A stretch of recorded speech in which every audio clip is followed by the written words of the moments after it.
আসসালামু আলাইকুম প্রিয় ছাত্রছাত্রীরা, তোমরা কেমন আছো? আশা করি সকলে খুব ভালো আছো। এই মুহূর্তে আমার কাছে হাজির হয়েছে হাইব মাদ্রাসার টেক্সট এক্সাম 2024, অর্থাৎ যেটা শনিবার তোমাদের টেক্সট এক্সাম হয়েছে ম্যাথ। দুটা স্কুলের টেক্সট যে প্রশ্ন, সেই প্রশ্ন আমার কাছে এসেছে। সেই প্রশ্নটা আজকের ভিডিওতে তোমাদেরকে শেয়ার করব। একটা হচ্ছে এন্টার হাইব মাদ্রাসা এবং একটা হচ্ছে পূর্ব মেদিনীপুরের একটা হাই মাদ্রাসা। সেখানে হয়তো শনিবার তার আগের দিন কিন্তু টেক্সট এক্সামটা হয়ে গেছে ম্যাথের। সেই দুটো প্রশ্ন আমি শেয়ার করব। যাদের এখনও ম্যাথ টেক্সট এক্সাম বা পরীক্ষা হয়নি তারা তো অবশ্যই ভিডিওটা দেখবে, আর যাদের হয়ে গেছে তারাও এই প্রশ্নগুলো দেখে রাখো। যারা ম্যাথে দুর্বল তারা দেখো, কারণ এইটা একটা টেক্সট বোর্ড, মানে একটা স্কুল যেহেতু প্রশ্নটা করেছে, নিশ্চয়ই প্রত্যেকটা প্রশ্ন খুব খুব গুরুত্বপূর্ণ, তাই তারা কিন্তু এই প্রশ্নটা করতে পেরেছে। সেক্ষেত্রে তোমাদের হাই মাদ্রাসা মাধ্যমিকেও কিন্তু অনেকটা গুরুত্বপূর্ণ ভূমিকা পালন করে থাকবে। সো স্টুডেন্ট, আজকে আমি ভিডিওটা শুরু করছি। যদি চ্যানেল নতুন হয়ে থাকে অবশ্যই চ্যানেলটা সাবস্ক্রাইব করে পাশে থাকবে, আর যারা সাবস্ক্রাইব করেছে তাদেরকে অসংখ্য ধন্যবাদ। দেখো প্রথমে এন্টার হাই মাদ্রাসা। দেখো এন্টার হাই মাদ্রাসা দেখতেই পাচ্ছ তোমরা 2024। প্রথম প্রশ্ন দেখো এমসিকিউস 6টা থাকে, তোমাদের দেখে নাও। কোনো মূলধন 10 বছরের দ্বিগুণ হলে বার্ষিক সরল সুদের হার কত? ইজিলি প্রশ্ন, একটা অ্যান্সারও করবো না, কারণ তোমরা ভেবে না এটা তোমাদের পরীক্ষার হলে প্রশ্ন, তোমরা অ্যান্সার করো। x² - 2x + 1 = 0 সমীকরণের বীজদ্বয়ের যোগফল এবং গুণফল অনুপাত কত হবে? a/3 = b/5 = c/8 হলে a + b + c = 3 এর মান কত? একটি বৃত্তাকার ব্যাসার্ধের দৈর্ঘ্য 13 সেমি হলে জ্যায়ের দৈর্ঘ্য 10 সেমি, তার বৃত্তের কেন্দ্র থেকে জ্যায়ের দূরত্ব কত? এটা দিকে বের করতে হবে। দেখো অ্যান্সার হয়তো এখানে ভুলও দেওয়া থাকতে পারবে, কারণ যার কাছ থেকে আমি প্রশ্নটা নিয়েছি সে হয়তো অ্যান্সার ভুল করেছে। সেক্ষেত্রে আমরা কোনো দায়ী থাকবো না, আগে থেকেই বলে দিলাম। 60 ডিগ্রি কোণের সম্পূর্ণ পুরক কোণের মান কত? এখানে অনেকগুলো সংখ্যা দেওয়া আছে, এর মধ্যে সংখ্যাগুলোর মান বের করতে হবে তোমাদেরকে। অন্তঃবিস্তস্ত কোণের মান হচ্ছে 90 ডিগ্রি। একটি নীলের অর্ধগোলক সংখ্যা কয়টি? দুইটি ত্রিভুজের সাদৃশ্য হবে যদি তাদের ড্যাশ বাহুগুলি সমানুপাতিক হয়ে থাকে। x ভেরিয়াস 1/1 এবং y ভেরিয়াস 1/z হলে x ভেরিয়াস ড্যাশ হবে। দ্বিঘাত সমীকরণ সাধারণত রূপটি লেখো। cos² θ - sin² θ = a হলে cos² 4 - sin² 4 সমান কত হবে? এটা নিজেকে লিখতে হবে। তারপরে সত্য মিথ্যা তোমাদের কী পড়েছিল, 5টা করতে হয়, সেখানে 6টা দেওয়া থাকে। প্রথম 5টি স্বাভাবিক সংখ্যা গড় 3। চক্রবৃদ্ধি সুদের ক্ষেত্রে প্রতিটি বছরে বার্ষিক চক্রবৃদ্ধি সুদের হার সমান থাকে। 3টি সরল বিন্দু দিয়ে একটি মাত্র বৃত্ত অঙ্কন করা যায়। সমকোণী চৌকোণের সংখ্যা 6টি। sin 12 ডিগ্রি - cos 78 ডিগ্রি 16তম মান হচ্ছে 0। এটা সত্য। √8 ও √32 সাদৃশ্যকরণী, এটা তোমাদেরকে নিজেকে করতে হবে। এই ছিল সত্য মিথ্যা। এবার আমরা চলে যাব নেক্সট তোমরা চলে যাবে, দেখবে 4-এর দাগে 2 মার্কের 10টা করতে হয়, সেখানে 20 নাম্বার থাকে। এখানে অনেকেই পারে না যেই প্রশ্নগুলো। আমি মনে করি এই প্রশ্নগুলো যদি প্র্যাকটিস করে যাও না, এখান থেকে 3টে থেকে 2টো তো কমন পাবেই। দেখো প্রথম তোমার 2 নম্বরে কি প্রশ্নটা এসেছিল এন্টার হাই মাদ্রাসার। প্রথম প্রশ্নটা হয়েছিল যে একটি অংশীদারি ব্যবস্থা a এবং b মূলধন অনুপাত 4:5 হলে b ও c এর মূলধনের অনুপাত 6:7 হলে a, b এবং c এর মূলধনের অনুপাত কত? ইজি অঙ্ক। কোনো একটি গ্রামে জনসংখ্যা বৃদ্ধির হার 10% এবং গ্রামে বড়তম জনসংখ্যা 6000 হলে 3 বছরের পর গ্রামের জনসংখ্যা কত হবে? 3 নম্বর হচ্ছে যদি x = √3 - √2 হয় তাহলে x - 1/x এর মান কত? k এর মান কত হলে 9x² + 3kx + 4 = 0 সমীকরণে বীজদ্বয় বাস্তব এবং সমান হবে। দেখাও যে sin 60 ডিগ্রি সমান tan 60 ডিগ্রি cos 60 ডিগ্রি। দেখো 6 নম্বর কি প্রশ্ন এসেছিল, x = a cos x θ, y = b sin θ সম্পূর্ণ দুটি থেকে থিটা অপনয়ন করতে বলেছে। এটা ইজি অঙ্ক, থিটা অপনয়নটা আশা করি পারবে। দেখো তারপর 7 নম্বর কি প্রশ্ন এসেছিল, প্রত্যেকটা প্রশ্ন আমি পড়ে শোনাচ্ছি না, কারণ ভিডিও লং হয়ে যাওয়ার কারণে। দেখো 7 নম্বর প্রশ্ন তোমাদের এসেছিল, তোমরা কিন্তু দেখে নাও এখান থেকে। 7 নম্বর প্রশ্ন দেখো, দুটি সাদৃশ্য ত্রিভুজের সমীকরণে যথাক্রমে পরিসীমা 20 সেমি এবং 16 সেমি। তাহলে প্রথম ত্রিভুজে একটি বাহুর দৈর্ঘ্য 9 সেমি হলে দ্বিতীয় ত্রিভুজের অনুরূপ বাহুর দৈর্ঘ্য কত? ইজি অঙ্ক পড়েছে একদম।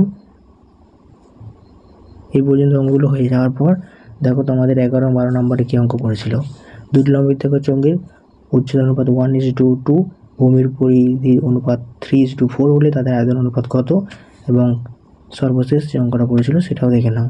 এই পর্যন্ত হয়ে গেলে দেখবে তোমাদের 5 নম্বরে চক্রবৃদ্ধি সূত্র এবং এ থেকে একটা 5 নম্বরে করতে হয়। দেখো এখানে দেখো দুটো প্রশ্ন দেওয়া রয়েছে, 5 দাগের একটি 5 নম্বরে করতে হয়। এই দুটো প্রশ্ন তোমরা কিন্তু দেখে নাও, কুইজে অঙ্কগুলো পড়েছে। তারপর আমরা নেক্সট চলে যাব, তোমার 6 দাগে দেখবে একটি 3 নম্বরে করতে হয়, তাই তো? দেখো নাও 3 নম্বরে এই দুটো প্রশ্ন কিন্তু পড়েছে। তারপর তোমার 7 দাগেও দেখবে একটি প্রশ্ন করতে হয় 3 নম্বরের, সেই 3 নম্বরের প্রশ্ন দেখো এই দুটো প্রশ্ন এসেছে। তারপর দেখবে 8 দাগে যে কোনো একটি প্রশ্নের উত্তর দাও, 8 দাগের একটি 3 নম্বরে করতে হয়। এই দুটো প্রশ্ন কিন্তু এসেছে, এই প্রশ্নটা ইজি অঙ্ক একদম। তারপর তোমরা দেখবে উপপাদ্য তোমাদের কি এসেছে, দেখো ইজি অঙ্ক উপপাদ্য আমার সাজেশন থেকে এসেছে।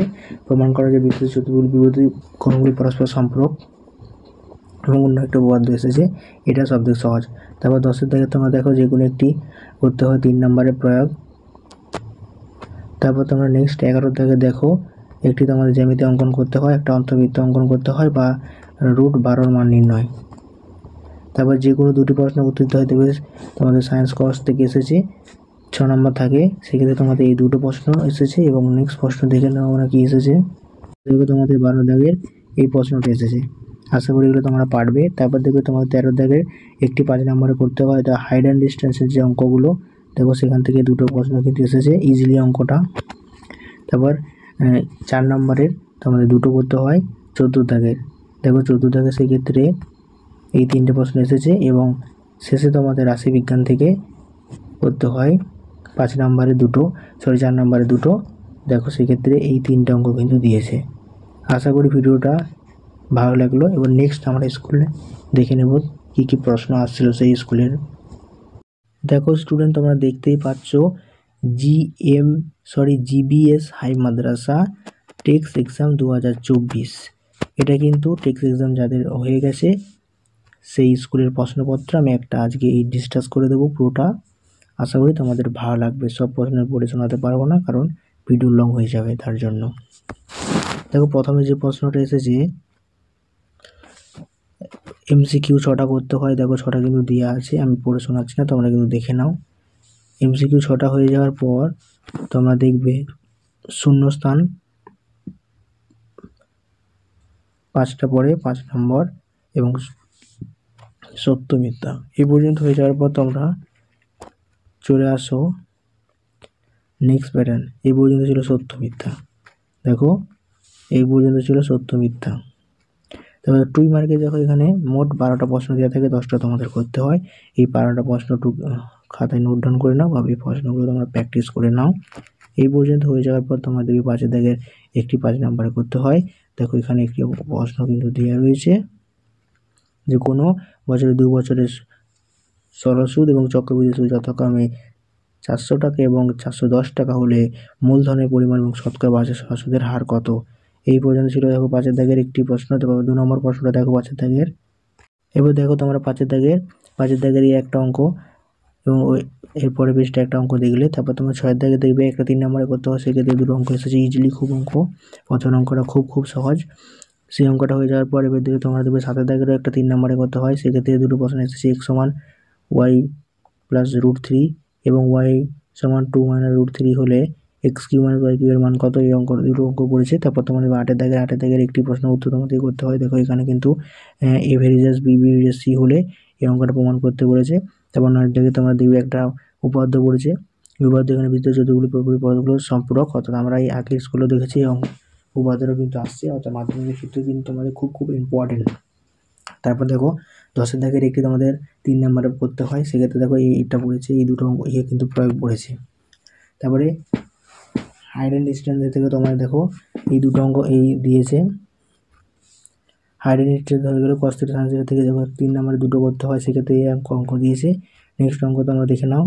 নেক্সট হচ্ছে এই অঙ্কটা তোমাদের দিয়েছে, দেখো এই অঙ্কটা।